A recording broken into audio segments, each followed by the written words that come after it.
당신이 돈과 명예를 의지하는 이유, 여러분은 알고 계신가요? 오늘 우리는 무의식적인 우상 숭배에 대해 이야기해 보겠습니다. 매일 큐티 성경 묵상에서 호세아 13장 1절부터 16절까지의 말씀을 통해 에브라임이 저지른 우상 숭배의 죄를 살펴보겠습니다. 여러분, 에브라임은 하나님보다 왕을 의존했던 사람들입니다. 왜 사람들은 우상을 숭배하고 왕을 의존할까요? 그것은 바로 하나님을 알지 못하기 때문입니다. 하나님은 눈에 보이지 않는 존재이기 때문에 우리는 더욱더 하나님을 알기 위한 노력을 해야 합니다. 하지만 많은 사람들이 그런 노력을 하지 않으며 그 결과로 불안과 두려움에 사로잡히게 됩니다. 눈에 보이지 않는 하나님을 알기 위한 노력을 하지 않으면 우리의 마음은 불안과 걱정으로 가득 차게 됩니다. 그럴수록 우리는 눈에 보이는 것에 현혹되기 쉽고 결국 눈에 보이는 우상을 숭배하고 왕을 의지하게 되는 것입니다. 그렇다면 우리는 어떻게 하나님을 더 깊이 알 수 있을까요?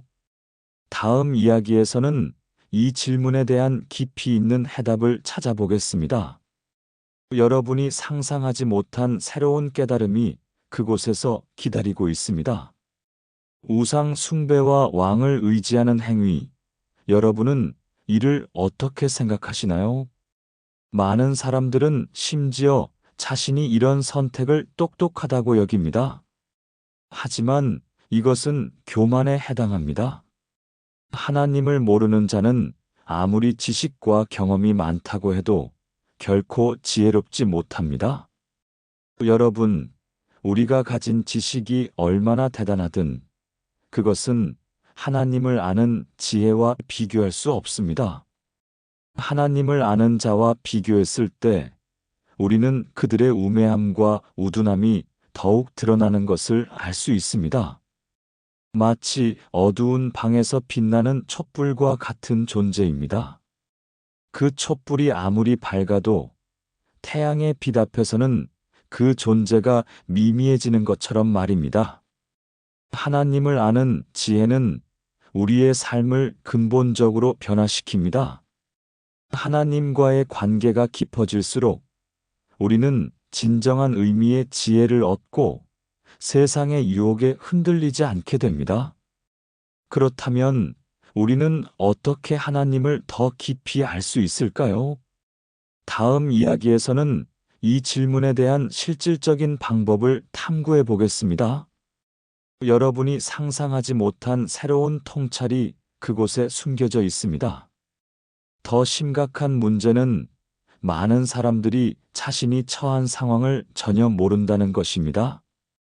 그들은 자신이 아는 것이 대단하다고 여기고 눈에 보이는 현실이 절대적이라고 믿습니다. 여러분, 이런 믿음이 얼마나 위험한지 아시나요?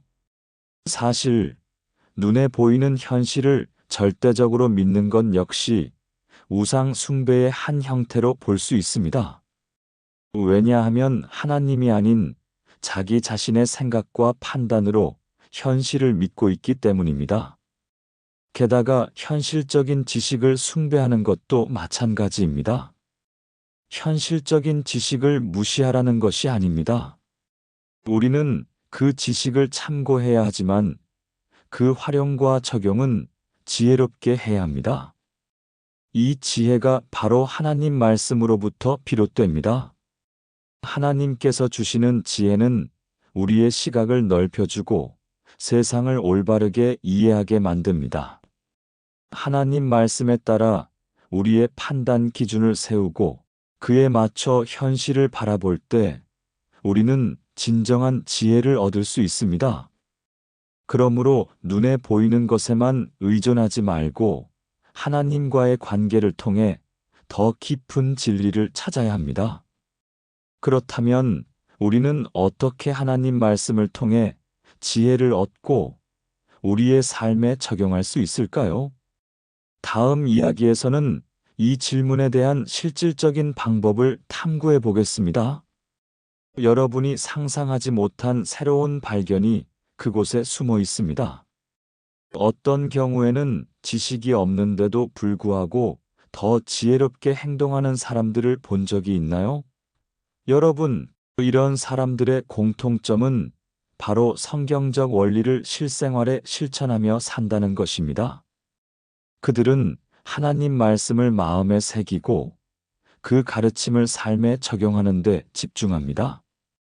반면 하나님 말씀에 무지한 사람은 인생의 성장통을 겪더라도 쉽게 성장하지 못하거나 그 과정을 더디게 겪습니다. 여러분, 해산의 고통처럼 힘든 과정을 지나면서도 아무런 변화가 없다면 얼마나 고통스러운 일일까요?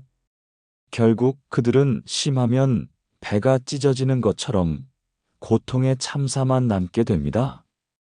하나님 말씀을 알지 못하면 우리는 그 고통을 통해서도 아무것도 배우지 못하고 결국에는 우상 숭배와 세상의 기준에 휘둘리게 됩니다. 하지만 하나님 말씀을 통해 우리는 성장하고 진정한 지혜를 얻을 수 있습니다. 그렇다면 우리는 어떻게 성경적 원리를 삶에 적용하여 지혜롭게 행동할 수 있을까요? 다음 이야기에서는 이 질문에 대한 구체적인 방법을 탐구해 보겠습니다. 여러분이 상상하지 못한 새로운 인사이트가 그곳에 숨어 있습니다. 아무리 지식과 경험을 숭배하며 현실적으로 똑똑하다고 해도 하나님 앞에서는 아무 의미가 없습니다. 여러분, 이런 상황에서 하나님은 고통의 바람을 불게 하십니다. 왜냐하면 우리가 진정으로 알아야 할 것은 하나님과의 관계이기 때문입니다. 그런데도 사람들은 자신의 현실적인 지식이나 노력이 부족하다고만 생각합니다. 그러다 나중에는 운이 나쁘다고 여기는 경우가 많습니다. 이처럼 무기력한 태도 속에는 전혀 하나님에 대한 생각을 찾아볼 수 없습니다. 마치 사막에서 물을 찾아 헤매는 듯 그들은 갈증을 느끼면서도 정작 그 물의 출처를 모르는 것입니다. 하나님을 알지 못하는 한 우리는 진정한 해결책을 찾을 수 없습니다. 고통이 닥쳐올 때마다 우리는 그 고통의 원인을 외부에서 찾으려 하지 정작 내면의 문제를 돌아보지 않습니다. 하지만 하나님과의 관계를 회복하고 그분의 말씀을 따라 살 때 비로소 진정한 지혜와 평안을 누릴 수 있습니다. 그렇다면 우리는 어떻게 하나님을 더 깊이 알고 우리의 삶에 그 지혜를 적용할 수 있을까요? 다음 이야기에서는 이 질문에 대한 통찰을 찾아보겠습니다. 여러분이 한 번도 생각해 보지 못한 새로운 시각이 그곳에 숨어 있습니다. 운이란 인간이 이해하지 못하는 영역의 현상을 대할 때 사용하는 표현입니다. 하지만 운을 이야기하는 것은 하나님 존재를 무시하는 것입니다. 사실 작은 일부터 큰 일까지 모든 현상에는 하나님의 섭리가 존재합니다. 그러므로 운이 나쁜 게 아니라 하나님께서 보내주신 사건과 현상으로 바라봐야 합니다. 현실적인 영향력과 힘을 의지하는 것은 마치 물거품에 의지하는 것과 같습니다. 우리는 현실과 현상을 통해서 하나님을 먼저 떠올리고 그 섭리를 발견해야 합니다. 하나님은 우리의 삶 속에서 일하시는 분이시기 때문입니다. 이제 오늘 말씀을 정리하면서 기도로 마무리하겠습니다. 사랑이 많으신 하나님을 찬양합니다. 오늘도 말씀을 통해서 하나님을 알아가게 해주심에 감사합니다. 저 또한 현실적인 힘과 영향력에 의존하던 때가 있었음을 고백합니다. 이렇게 나약하고 불쌍한 저를 용서해 주시옵소서. 앞으로 더욱더 모든 상황과 사람을 하나님을 통해 바라볼 수 있게 하시옵소서. 우리가 현실을 의존하고 의지하는 것이 또 다른 우상 숭배임을 깨닫게 하소서. 결국 모든 것의 현명한 지혜는 하나님으로부터 비롯되는 것임을 알게 하소서. 오늘도 우리의 기도를 들어주셔서 감사합니다. 아멘.